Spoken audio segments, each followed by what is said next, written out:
Halo teman-teman, apa kabar? Semoga dalam keadaan baik-baik saja. Cerita kali ini, kita akan kembali membahas kasus atau kisah nyata yang terjadi di sebuah daerah di NTT. Bagaimana selengkapnya dari kasus ini? Mari kita bahas sama-sama. Sebelum kita mulai videonya, seperti biasa, jangan lupa like dan subscribe channelku.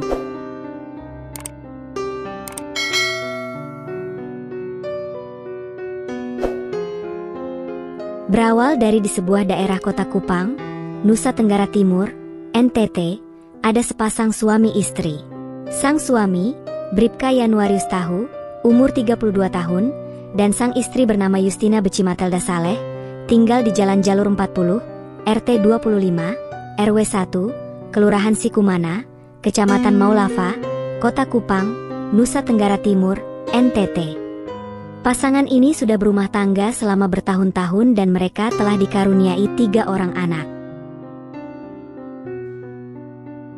Meskipun Bribka Yanuarius harus berjauhan dengan istri dan anak-anaknya karena tugasnya di Polres Sumba Barat, ia dengan rela menjalankan tanggung jawabnya. Keluarganya tinggal di Kupang, sementara Yanuarius sendiri bertugas di Polres Sumba Barat. Meskipun jarak memisahkan mereka, Yanuarius merasa cukup tenang karena keluarganya tinggal dekat dengan orang tua Yanuarius. Meskipun harus menahan rindu, Bribka Yanuarius hanya bisa pulang menemui keluarganya di Kupang beberapa bulan sekali karena jarak tempuh yang cukup jauh. Meski sulit, semangatnya untuk melaksanakan tugasnya dan merawat keluarganya tetap kuat. Hanya melalui komunikasi telepon, Bribka Yanuarius meredakan kerinduannya pada keluarganya. Singkat cerita, di bulan Juni tahun 2016, seperti biasa, Bribka Yanuarius menelepon istrinya. Mereka berbincang-bincang, namun istrinya mengatakan bahwa ia harus mengakhiri percakapan karena ada pekerjaan rumah yang perlu diselesaikan. Namun, beberapa saat kemudian, Yanuarius mulai merasa aneh ketika menyadari bahwa panggilan telepon dengan istrinya belum terputus. Hanya saja, yang terdengar oleh Bribka Yanuarius bukanlah suara istrinya, melainkan suara-suara yang janggal, seperti suara orang yang tengah bercocok tanam. Menyadari hal ini, Yanuarius merasa curiga.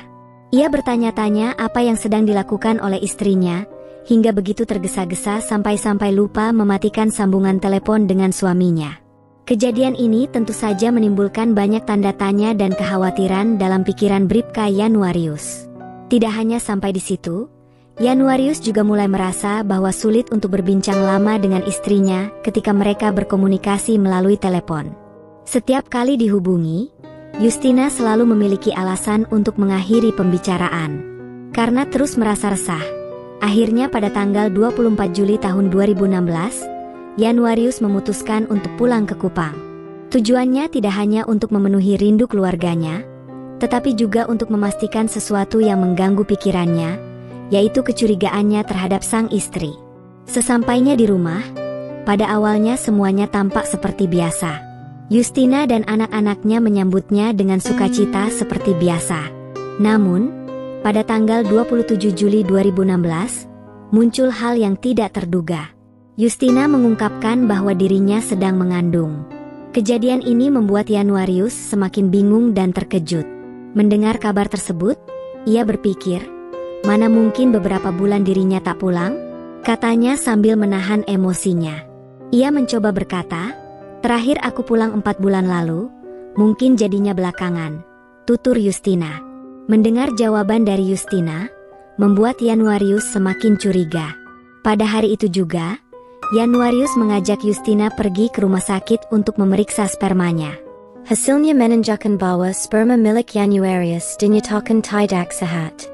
Tentu saja, hasil tersebut memicu pertengkaran antara Yanuarius dan Justina. Yanuarius mempertanyakan bagaimana mungkin sang istri bisa positif hamil saat benihnya dinyatakan tidak sehat. Justina berusaha meyakinkan bahwa mungkin saja kualitas benih seseorang bisa menjadi tidak sehat karena beberapa faktor tertentu. Meskipun demikian, pertanyaan dan ketidakpastian tetap menggelayuti pikiran Yanuarius. Pada malam tanggal 28 Juli tahun 2016, Yanuarius masih belum bisa memejamkan mata. Anak-anaknya sudah tidur di kamar mereka dan istrinya, Justina, sudah terlelap di sampingnya. Beberapa saat kemudian, Januarius terkejut mendengar Justina bergumam dalam tidurnya menyebut nama seseorang yang membuatnya terkejut. Justina memanggil nama ayah dari Januarius, yang berarti Justina sedang menyebut nama ayah mertuanya. Ucapan tersebut membangkitkan kecurigaan Januarius semakin kuat. Ia membangunkan Justina. Akhirnya pertengkaran kembali terjadi. "Kenapa panggil-panggil nama bapak dalam tidur? Katakan saja dengan jujur sekarang," ucap Januarius mempertanyakan Justina. Melihat kemarahan suaminya, Justina mulai merasa takut. Ia menjawab, "Iya, aku memang tidur dengan ayahmu." "Itu kan sama saja denganmu." Januarius yang kalap mendengar jawaban itu, lalu pergi ke dapur dan mengambil benda tajam. Dia kembali ke kamar dan menusukkan benda tajam tersebut beberapa kali hingga Justina panik. Setelah menyadari bahwa sang istri sudah tidak bernapas, ia membungkus Justina dengan tikar, lalu pergi dengan sepeda motornya melarikan diri. Keesokan harinya, pada tanggal 29 Juli 2016, salah seorang anak Justina yang bernama Valencia Niken, yang telah terbangun dari tidurnya sekitar pukul 5 pagi, tiba-tiba berteriak dan menangis histeris saat menemukan sang mama bersimbah cairan merah tertutup tikar, tergeletak di antara dapur dan ruangan bagian tengah rumahnya. Terjadi kepanikan seketika itu juga. Tangisan dan teriakan anak tersebut menciptakan kegemparan di sekitar tempat tinggal mereka. Maria, ibu dari Bribka Januarius, yang tinggal bersebelahan dengan rumah tersebut, segera menghampiri cucunya yang terdengar menangis histeris. Saat itu juga, Maria menyadari bahwa menantunya telah berhenti bernapas dengan keadaan yang mengerikan. Sementara itu, putranya, Bribka Januarius, sudah tidak ditemukan di rumah. Bribka Januarius pergi melarikan diri, mengarahkan sepeda motornya ke wilayah Kolbano, Kabupaten Timur Tengah Selatan, sekitar 100 km dari kota Kupang. Selama pelariannya sejak tanggal 28 Juli tahun 2016, Januarius terus berpindah-pindah lokasi persembunyian di wilayah kota. Selama pelariannya, ia tidak pernah tidur di rumah penduduk. Ia lebih memilih untuk tidur di pinggir pantai atau di tengah hutan agar tidak terlacak. Untuk bertahan hidup, Januarius membawa bekal biskuit dan jerigen berisi bensin sebagai bahan bakar motornya. Namun, seperti pepatah yang mengatakan, sepandai-pandainya tupai melompat, pada akhirnya akan jatuh juga.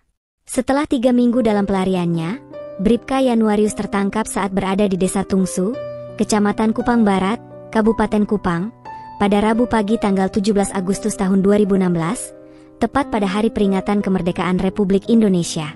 Saat itu, Januarius masuk ke kebun warga setempat untuk bersembunyi dan warga yang melintas merasa curiga melihat adanya orang asing.